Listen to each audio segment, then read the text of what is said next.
Cody, we're 2 weeks into AEW on TNT.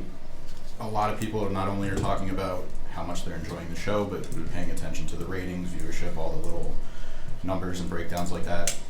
From your perspective, how much are you paying attention week to week versus playing the long game, and how much should fans be concerned with all these updates every week? So the business of the business is really entertaining to fans. You know, when you see them take pictures of the crowd size, or when you see them talk about ratings and things of that nature. But the goal for us is we need to make the narrative so entertaining that they don't, that's not their focus. We need to make what they're seeing on the actual episode of Dynamite the focus. And we're really, really strongly on a long form, working backwards from the major events. And that's how me, Matt, Nick, Kenny, and Tony do everything in general. But Warner Media and the folks at Turner are really great also about giving us that week to week. Whether it's a social Nielsen report that research puts together, or your legitimate everything, your graph, every kind of chart you can imagine, your actual Nielsen ratings and the markets that they affect and things of that nature. That's so cool for me that we've been expecting those, but now to see them and see, okay, well, we're going there. That's great. A lot of people like it. And, this demographic, 18 to 49, it's doing really well. But our focus should always be long form, because that I think will instill that we always have a great product versus a reactionary show. We don't ever want to be a reactionary show. Now, in talking about terms of narrative, it seems like you and Jericho were maybe not saying a collision course, sure, but it seems like this match at Full Gear was going to happen way earlier. Him talking about, I want to thank you, saying stuff about you. Yeah. Last week he brings up your dad and your brother in the promo. Can you talk about him getting personal, your thoughts on using his name? You said before you don't like that. Yeah, there's a reason it's edited out of the ITV show, because I edited it out. Like, when you have one of the best promos of all time and you're Chris Jericho, that's just lazy. But that's his generation. He thinks that is heat. That's what he thinks. Like, my dad is dead. He's not coming to the ring. He's not hitting an elbow. So I couldn't make that any more clear. But people are going to be who they are. Chris is from that era of almost like desperation style. I got to say, the shocking thing. To me, when it's said, it does not strike a personal chord. I don't get angry. I don't get anything. Because all it shows me is it's an opportunity for me to show Chris professionally, on camera and off camera, what Cody Rhodes is. I'm glad you have your opinions on Dustin or Dusty, but now you get to find out about me. And a more positive outlook on that is, I'll give you an example, is Jim Ross. Jim Ross talks about my dad in every match I'm in. Doesn't bother me, but every match I'm in, he talks a little less about my dad because he's learning a little bit more about me. I'm 34 now. I've been doing this on screen for 14 years. And I've told Jim, if you don't know me by now, I'm a little concerned, but he does. And that's one of the best things, to have the greatest announcer of all time to help tell people, okay, hey, he is connected to the industry. He can't hide from that. He can't hide from, the legacy of Dusty Rhodes and that enormous shadow. But here's what he does, and it's vastly different. So Chris is getting personal, but not with me, if that makes any sense. I think Dustin maybe was the only one genuinely offended. Chris is going to be Chris. That's a great fight. When you're going into a great fight and a great match, things get said that when you're all said and done and the dust settles and we leave Baltimore, you don't think about those things as much as you think about the match itself. Talking about some of the other production elements, you just mentioned your whole career has pretty much been televised product. Yeah. Is there anything that you really couldn't learn until after you went to TNT, being on this side of things now? Oh. Where you have more of a hands-on... Sure.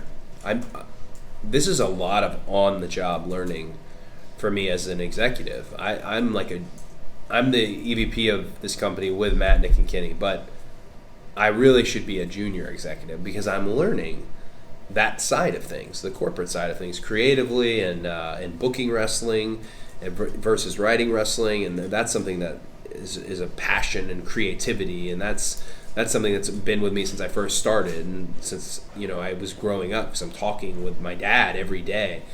But the executive side, we flanked ourselves with great people like Chris Harrington, people like Mandy and Jim Woodcock, people like Raphael. These people are helping teach us the things we need to know about being an executive and about being a face and a leader within the company. Two other names that usually come up are Keith Mitchell. Oh, yeah. Now, Kevin Sullivan, KSTV. With their experience, can you talk about maybe how much of a collaborative effort it is? Sure. Or, how much you lean on them because they've done that? Keith Mitchell could make a chicken fight in my backyard look like the Super Bowl. Keith Mitchell has an absolute eye for this. He's been doing it since Fritz, since World Class Championship Wrestling. Not to mention all the WCW that we loved. So Keith Mitchell with a budget, like Tony Khan has presented with AEW and Warner Media, wow. And Keith tries a new camera out almost every week. And then Keith implements things like the thrill cam, the box cam you used to see in WCW. He's just forever learning. So I love leaning into Keith. I'm very careful to say we should shoot it like this because I think Keith probably has the idea. If I lay out what it's meant to be, Keith probably has an idea how to shoot it. He's wonderful. Keith Mitchell, Tim Walbert, masters of wrestling. And when we're doing weekly, as we are now, they're finding that groove, they're finding their stance, because every TV has to be a home run. Kevin Sullivan, unsung hero of wrestling for quite some time with these sizzles and these packages he makes. And he's been really adamant about, I really want production and talent to mesh. If you've ever been on a show, WWE, Ring of Honor, New Japan, whatever it may be, sometimes there's a disconnect. Production people talk to production people, and there's almost like a dislike. Whereas this is maybe it's a massive endeavor, but it is a startup company. I want this crew to be a family now. I tell everybody, we have a meeting tomorrow by the ring. I tell everybody, learn everybody's names. That's Jamie, the cameraman, and that's Keith Mitchell, your executive producer. Know their names, because they're going to make you hopefully a star, and hopefully a marketable star, and they're giving you this platform. So those guys are amazing. I'm happy to have them, and they're helping cultivate a team beneath them that's ready to take over if they're not there. Weekly TV being the way it is. So very proud of those guys. It seems like a lot of people, especially some of the fans just getting involved, like they always want to ask you about these surprises, and it's usually when it comes to talent. Sure. Are you finding that you want to introduce more surprises as far as production or smaller elements for the actual broadcast instead of always having like a new roster member? Like you had Jake Hager, but you can only do that for so long. You can only do that for so long, and to the effect that you can only do it, whereas sometimes it's a big effect, and then other times it's like a little ripple cameo, if that makes any sense. But I don't ever want to... I really want to put an emphasis on the roster we have. We would be doing them a disservice. So the biggest surprise you could possibly get in the business to just oh, that's cool, he's with them or she's with them. I still need to put a focus on Private Party, Jungle Boy Jack Perry, Kip Sabian, people of that nature, because I had felt, and this isn't talking poorly about WWE, but I had felt like my generation of guys who came from that OVW 2007-ish period, we never were able to have those character spotlights and dedicated character spotlights. It takes time. My dad would tell you it takes a year for anyone to even get remotely over. He would always talk about these project guys he had. So I know that people love a surprise, but I also know that our product is something people want to see, and that sports-centric wrestling, so we don't always have to count on a surprise. Talking in terms of keeping it sports-centric, is there going to be a cutoff, like specifically a number of weeks when you're going to say, okay, here's everybody's records, like you got the title match pretty early on. Is there going to be a set date or set amount of weeks where you're going to look at building matches out to the next quarterly pay-per-view. So not to scoop it, but I don't think anyone will mind this bit of news. On Friday before Full Gear, I think we're going to put our first ever top fives. And the top five should become a weekly thing. And this isn't just broadcast, this is also social. Just like with college football and the AP poll, you get your top 20.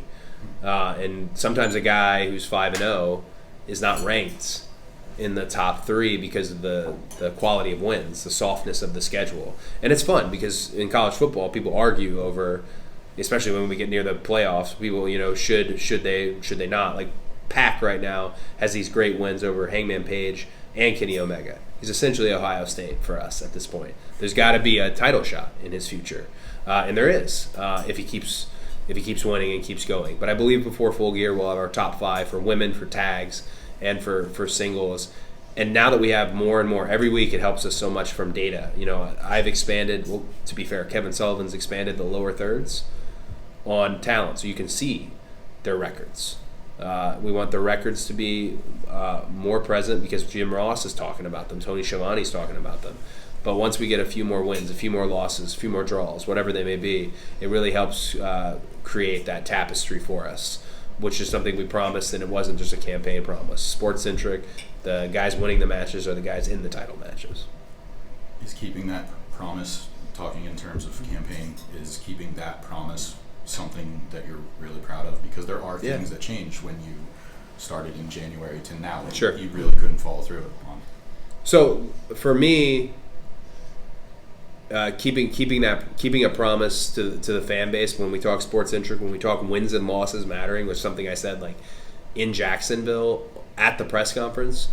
To me it really matters, and to the rest of the crew it really matters. And we flanked ourselves with people who like that type of wrestling, so we're always looking for that. I don't think there won't be a week where it's like, okay, it's okay, we're going to start over next week, or just let this one slide. We've all heard that before as wrestlers, and we know you can never let anything slide. Logic has to be applied to everything. If you're only doing one show a week, which we're doing one show a week, we should be able to do that. Circling back around to some surprises, I think a lot of people were pleasantly surprised that Taz is going to be here for tomorrow. Mm-hmm. A couple of weeks ago, he said that he was in talks with companies and didn't really get into details. But can you talk about how bringing him on for AEW Dark came about? If we can expect to see him back, or having guest commentators is going to be a regular thing on TV? Well, Dark, the third hour streaming. No, and with Dark, I always liked the idea of maybe putting a talent out there.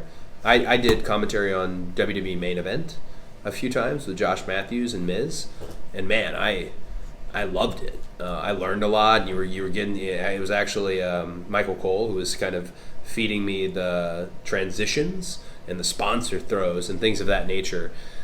I really enjoyed it, and I learned a lot more about being a wrestler. It's like when you're a bad guy, you learn more about being a good guy, and then when you're on commentary, you learn more and more. You got to know how to do everything. So I want to implement some more talent commentating on to Dark, because Dark's going to only expand and grow. But with Taz, me and him talk cigars, and I think he was waiting to talk about something other than cigars, and he let me know. He's talked to everybody, and he's a valuable person out there. He's great at commentary, too, and he's great. He's a great mind in general. What he could potentially offer, we just have to make sure that vision is congruent with the vision we have for wrestling. And when I say me or we, I mean me, Matt, Nick, and Kenny.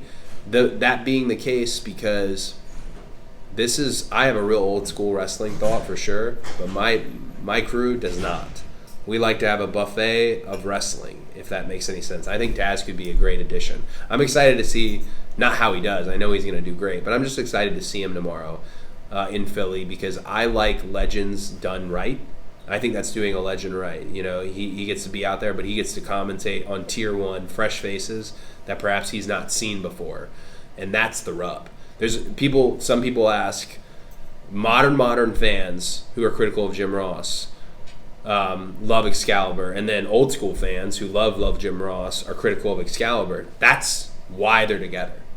That's why. It's Excalibur gives the rub of the West Coast and the new generation and the hyper indie culture of wrestling, and Jim gives the biggest rub of all, of having been everything in this industry and entering, a new phase in his career as the greatest announcer of all time. So I like to make that balance in that buffet. Last time you were here was your send-off from Ring of Honor. Oh, yeah. It didn't go very well for you. Got our ass kicked, man. To put it lightly. Yep. And, that's Bully Ray doing what Bully Ray does best. It beat us up. We had that trophy, though. I don't know if you remember. I came out earlier in the night with a trophy that Rhett Titus used. It at you, too. Yeah, Rhett Titus used later as part of his bodybuilding character. I felt bad, but that was for all of Philly, that trophy. So, other than that, what are you looking to give such a hardcore audience, and maybe talk about what your memories of competing in Philadelphia are, maybe some more positive ones? So my best match, or when people ask me my favorite match ever, it happened in Wells Fargo in Philly. It was Money in the Bank. It was the all bad guys, Losers Club Money in the Bank, starting the night, not the one ending. And the story of the match was about me losing, Damian Sandow winning, but they chose me because they thought the crowd would organically get behind it. And it was a whole group of guys working together and a really risky call, because had they not got behind it, we would have had a very flat situation. But man, Philly, it was a lightning in a bottle. I show that match. It's one of those matches that, like, when you get selfish and egotistical and you're like, hey, this is and you watch it, it's my favorite match. It's not the loudest a crowd ever was for me. It's not the most they bit on something. It just was totally organic. That's the most beautiful thing in wrestling, when it's real. And that was such a real special moment. So I wanted to go to Wells Fargo, but Hugh Jackman was in Wells Fargo, damn it. But I definitely had the Licoris Center, and to be downtown, this could be a regular home building for us. You have to hit Philly. You have to. Philly's a good test, and it's a good time. They're a good test because they're not just going to openly accept anything you give them. They've seen a lot. They've seen Terry Funk versus Tully Blanchard, Slamboree 94. They've seen every ECW show. They've seen great wrestling way back. So you've got to give them your best. And when you do, they give you their best. So I'm really looking forward to it. I just sent a bunch of texts to the guys. Just being here really energizes me. I saw the billboard downtown. And the fact that you mentioned 2300 Arena and that terrible send-off we got. I was crawling to the back on my hands and knees with Nick Jackson. And I said, I can't wait till we come back. Literally. And he goes, me too. And we were literally crawling back. And now we're back. You touched on it earlier, and you just mentioned Slamboree. Yeah. How much do you want to lean on bringing back legends? Because you mentioned Taz on commentary, and Tully's on air. And Arn. I mean, I can speak Arn, and I can speak for myself, being like in that transition phase where I didn't really know much about like your dad or Ric Flair until somebody watching WWF with me was like, here's where they came from, and open that door. How much do you want to not only push your guys forward, but kind of educate people in advance of bringing these other names back? That's a good question. I don't know so much if you have to educate them in advance, and this is why I would say you don't. Star Trek in the Kelvin timeline, I'm going to go on a weird rant here, but the Kelvin timeline was Star Trek, essentially the new Chris Pine movies, if that makes sense, right? Mm-hmm. And then you have Star Wars, all Disney's new modern Star Wars, with Force Awakens and everything that's happening there. They do nostalgia so well, if that makes any sense. I had never seen Star Trek before, ever. I'd never seen any of the original series. I'd never seen The Next Generation. And then I watched the Chris Pine movie, the reboots. And they have Leonard Nimoy, and they connect it. I have now seen every Star Trek, an unreal amount of times. I've watched every series, Deep Space Nine, TNG, TOS, the animated, in nauseam. So I didn't need to know. I had an inkling of who they were, and the crowd with wrestling will let you know who they are. Arn Anderson hitting a spine buster, getting probably the biggest reaction of the night on a show filled with all us like young up-and-comers and Chris Jericho and things of that nature. That makes you want, as a fan, to go and understand who they are. And I like to do wrestling with legends properly. My dad he hated coming back when he was older. Hated it. I had to beg him to come back. But when he would come back, he wanted to be dad. He did not want to pretend to be Dusty anymore, and he would get so mad at his peers and his colleagues from back in the day when they were still trying to do what they did then. He wanted his body of work to exist from when he was younger to transition to who he was as an older wrestler, if that makes any sense. So when it comes to our legends, I don't ever want to put them in a situation to lose, if that makes any sense. Tully Blanchard does not have to wrestle 60 minutes with Jon Moxley or Chris Jericho. He's going to be the coach, the personal coach for Shawn Spears. That, to me, is how to properly use these guys who have an invaluable amount of experience, and they should be in our locker room because Private Party got so much last week out of wrestling Matt and Nick Jackson, but they even got a cherry on top of it all when they got to talk to Jim Ross at the after party that night. That 5 minutes with Jim, you're getting something. You're getting something magical that those guys knew magic. So I want their magic. I'll get you out on a lighter note. Sure. Why does it seem like you're the only guy that gets along with MJF?